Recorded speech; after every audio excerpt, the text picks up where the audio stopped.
My name is Nicole and I am currently in between degrees right now. I just finished my Bachelor's of Arts in Economics and International Relations at UBC, the University of British Columbia, and I'm going to be starting at the Allard School of Law in September. So my role in the Asia Pacific Youth Council is president. I'm kind of like the figurehead, but my main job is to coordinate all of the people involved in the Youth Council and to make sure that stuff gets done. My name's Oliver Mann, and I'm the VP Communications for the Asia Pacific Youth Council. And by day, I am the Communications and Event Coordinator for the Department of Asian Studies at the University of British Columbia. Well, I think the council is very necessary just because right now we're seeing lots and lots of young Asians coming over to Canada, especially the Vancouver area, and then not a lot of Canadians going to Asia. So there's this kind of disconnect in that, there's waves and waves coming, but then there's nobody going. And there seems to be like a wall in between the two communities living in Vancouver currently. I'm a student at UBC myself, so I can, I've seen international students and domestic students kind of just go about their own day-to-day lives without interacting much with each other. So I feel like the purpose of the Youth Council is mainly to exist just to bring Canadians one step closer to young Asian youth, or even to the land of Asia itself.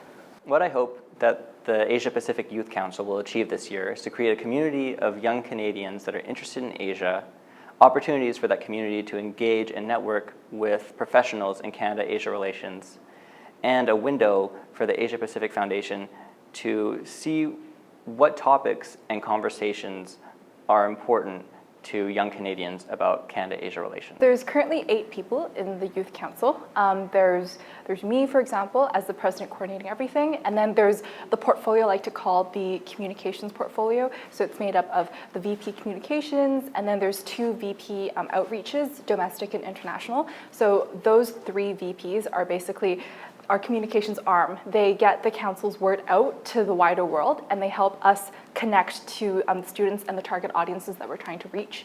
And then there's 2 people that I like to call our budgeteers. They're the types of people that help us manage our finances and help us to raise money. So that's finance and sponsorship. Our last 2 VPs are the VPs event planning and logistics. So those 2 are very crucial to our team just because they help us to bring into fruition our ideas. They help us plan out exactly what we're going to do and how we're going to do it and how we're going to stay in budget while doing so. I think the main goal of the council this year is probably going to make sure that it passes on to another group of dedicated people next year. We want to ensure that the council is going to continue on next year as well, and so that they have a good a good starting place to begin their activities as well, so that we want to leave something behind for them, basically. I think as a young Canadian, it can be quite abstract to imagine what kind of careers exist in Canada-Asia relations. And that's why I've always been very impressed by the Asia Pacific Foundation's ability to bring significant stakeholders in Canada-Asia relations together into a physical space, somewhere where someone like myself and other young Canadians can actually meet these people and be inspired. I remember one time leaving an event with cards from ambassadors, CEOs, academics, and even UN members, and being very inspired and having a more concrete image of what a career in Canada-Asia relations would look like. And I think that's very important for young Canadians. And so I hope the Asia Pacific Youth Council will be able to offer similar opportunities to other young Canadians.